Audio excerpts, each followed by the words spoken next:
Տենց անընդհատ ինքս իմ հետ պայքարում եմ, ասեմ խոսամ, չխոսամ, ասեմ, չասեմ, հետո տենց հավաքվում ու տենց ստիպված մտածում եմ, որ այնուամենայնիվ կան բաներ, որ պետք է ասվի ու դրա մասին պետք է խոսացվի, որովհետև տենց ինչ-որ շղար ստեղծելով տեսախցիկի առաջ, որ սենց անենց չի, սուտ խոսալով, այդ սուտը որպես ճիշտ հրամցնելով, հետո սեփական այդ կայքերով, այդ նորից պտտելով, մի բառեսկոմ դենկոմ դնելով, այս հանրությունը ուղղակի ես կարծում եմ պետք է այնուամենայնիվ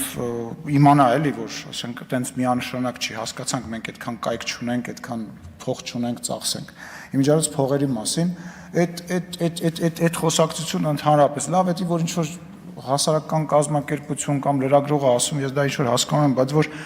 երկիրը, ասենք տարիներ, տասնամյակներ թալանած խմբակցությունների ներկայացուցիչները, խմբակցությունների անդամներն են դրա մասին խոսում, տներից են խոսում, ասենք մարզերից մեկում մի թաղամասում, որտեղ որ ջուր չկա, բարձվում է ինչ-որ մի падգամավոր կամ որևիցե մեկի բարեկամը կամ ընտանիքի անդամը 100 քառակուսի մետրանոց տուն ունի, Երևանի կենտրոնում Մարմարե դղյակում նստած մարդկանց ջեբից հանում են փողը տալիս են, ասում են գնացեք դրա մասին գրեք, խոսացեք, եկեք իրանց մեղադրենք կոռուպցիայի մեջ։ Արգելիներս տասնամյակներ շարունակ թաղապետերի վարորդները Երևանի կենտրոններում անես տարածքներ են ձևավորել, որ ասենք ուզում եմ հասկանամ, մենք 6 տարի է, 7 տարի արդեն հեսա իշխանություն ենք դառնում, ուզում եմ ասեմ, մարդիկ դե գիտեն էլի, այսինքն որ գալիս եք ստեղ սենց խոսում եք, ձեզ թվում է մարդիկ այդ ամեն ինչը չգիտեն, բոլորը շատ լավ գիտեն էլի, ինձ էլ ինչ ասես, որ այս զավոդներ են վերագրում բան, բայց ուր է այդ ամեն ինչը եւ ուզում ասեմ մեր խմբակցությանը, մեր իշխանությանը մեղադրել կոռուպցիայի մեջ, համակարգված կոռուպցիայի մեջ, ասենք ծիծաղալ է, ուղղակի չեն հավատալու մարդիկ, չկա տես ման համար չեն հավատալու, չի ծախվում, այդ ապրանքը չեք կարողանալու ծախեք, երբ որ ու հա, այսօր հետաքրքիր մի տենդենցիա նկատվել, դե առաջ մեզ դավաճան էին փորձում, գոռում էին դավաճան, հիմա հերոս բառն է ներվայնացնում։ Այդ հերոս բառը պրոբլեմա ոնց, հերիք չի դավաճան ասենք չանցավ, հիմա հերոս են ասում, բայց կարող է մարդիկ իրոք դառնան հերոս, կարող է մարդիկ հասկանան, որ իրանք քաղաքացի են, իրավունքներ ունեն եւ վաղը միսօր ընտրությունների հետ կապված էլի գնան իրանց ընտրությունը կատարեն, փորձենք փող բաժանենք չվերցնեն, որտեվ իրանք արդեն գիտակցում են, որ իրանք հերոս են։ Իհարկե մարդիկ հերոս են, որտեվ աշխատատեղ են ստեղծում, որտեվ սնում զենք են տալիս այդ աշխատանքով են զինվորին ում մասին դուք խոսում եք ու հերոսների մասին խոսալուց Տիկին Խամոյանը այդպես հերոսների անունները տալիս անդադ սպասում է որ Ռոբերտ Քոչարյանի անունը կտա որպես հիմնական ոին իր հիմնական հերոս բայց տենց Քոչարյանի անունը չտվեց Մոնթեյի անունն էր տալիս հիշեցի որ երբ որ քաղաքապետարանում ավականու անդամ էինք միջև մեր խմբակցությունով կռվով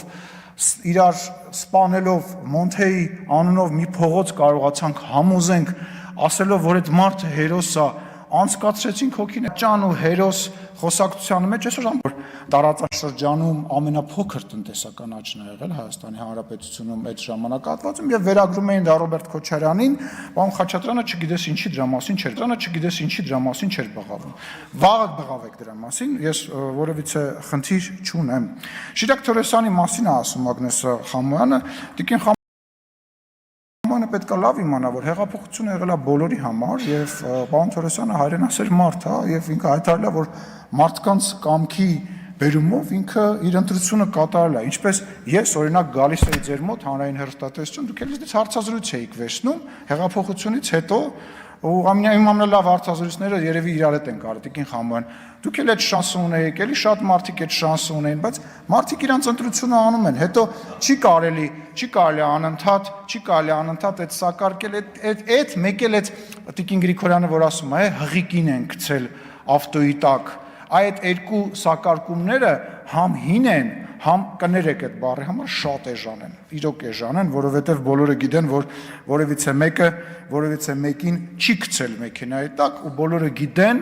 որ Հայաստանի Հանրապետությունում գործում է օրենք, գործում է արդարադատություն, որից հաճախ նաև ես եւ մեր գործընկերները, մեր քաղաքացիները դժգոհ ենք եւ դա քննարկման առարկա է։ Ստերին է անդրադառնում, այդ ավտոները, այդ պատավատապետությունը, հարգելիներս, ուրեմն միայն ազգային ժողովի պարկը 2018 թվականից, ես խնդրեցի ճշտեն ասեն, 46%-ով կրճատվել է, 46 կրկնակի գրեթե կրճատվել է, ունեցել ենք 81 մեքենա, հիմա ունենք 42 մեքենա, հիմա նույնը, ես ճիշտ է թվերը չգիտեմ, թույլ կտամ կառավարության ղեկավարը դրա մասին խոսի, կառավարության մեքենաները նույնպես կրճատվել են, ասենք այդտենց սիրուն տենց բառը շպրտելով է, սենց բան անելով չի, մարդիկ շատ լավ գիտեն, հետո այդ հարստությունից, որ խոսում ենք, ուզում եմ հասկանամ, ստեղ մեզանից, մեր պատգամավորներից, ով ապահովագրական ընկերություն ունի, մենաշնոր ունի, բջջային հեռախոսներ ներմուծելու, իմջած այո, Խաչատուր Սուքիասյանը ունի, բայց Խաչատուր Սուքիասյանը ամենահին, ասենք, բիզնեսմեններից մեկն է Հայաստանի Հանրապետությունում, բայց Խաչատուր Սուքիասյանի հանգիստ թողեք Խաչատուր Սուքիասյանին, բայց այնուամենայնիվ ես մենաշնորներից եմ խոսում, երբ որ ասենք բջջային հեռախոս բերելու համար մենակ մի ընտանիք կարար բջջային հեռախոս բերել, երբ որ բիզնես կենտրոններ Երևանի կենտրոնում ունենալը միայն մի մարդու տղա կարար կամ երկու մարդու տղա կարար ունենար եւ ես զարմանում եմ, որ ասում եք ՊՆ նախարարը պետք է չասի, որ մենք ռազմական բանով իհարկե պետքա չասի, որովհետեւ ես չգիտեմ ձեր նպատակը ո՞րն է, բայց մեր նպատակը պատերազմ թույլ չտալն է եւ պատերազմի համար առիթներ չստեղծելն է։ Ես անկեղծ մտածում եմ, որ դուք չեք հասկանում դա ասելով, ու դա լավ բան է, որտեղ ես կարամ մտածեմ, որ դուք դա հատուկ եք անում, ինչ ծառայությունների դրդմամբ։ Ես ուրախ եմ, որ չեք հասկացել, դա միայն լավն է ձեր մասին խոսում, որովհետև եթե դուք հիմա այդտեղից հայտարարեք, որ օրինակ հարձակվելու եք ինչ որ մի падգամավորի վրա, ես ամեն ինչ կանեմ, որ դուք այդ բանը չկարողանաք անեք։ Եվ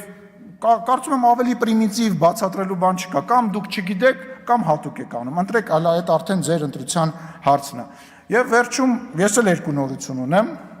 երկուսն էլ լավ, առաջինը այն է, որ ամենայն հավանականությամբ դուք հաջորդ խորհրդարանում չեք լինելու, դա մեկ լավ նորություն։ Երկրորդ լավ նորությունն այն է, որ այսօրվա իշխանությունը ավելի բարձր ձայներով Հայաստանի Հանրապետությունում արդար, մաքուր, առանց փող բաժանելու ընտրություններով, որը որ ճանաչվելու է աշխարհի բոլոր երկրներում, չի ելնելու մի քայլ առաջ, մի քայլ հետ, այլ ժողովրդավար ընտրություններում նորից դառնալու է իշխանություն։ Ձեզ բոլորիդ լավ օր եմ ցանկանում, հարգելիներս։ Հաջորդ ելույթի համար Արարատ Միրզոյան, արտաքին գործերի նախարար, համեցեք։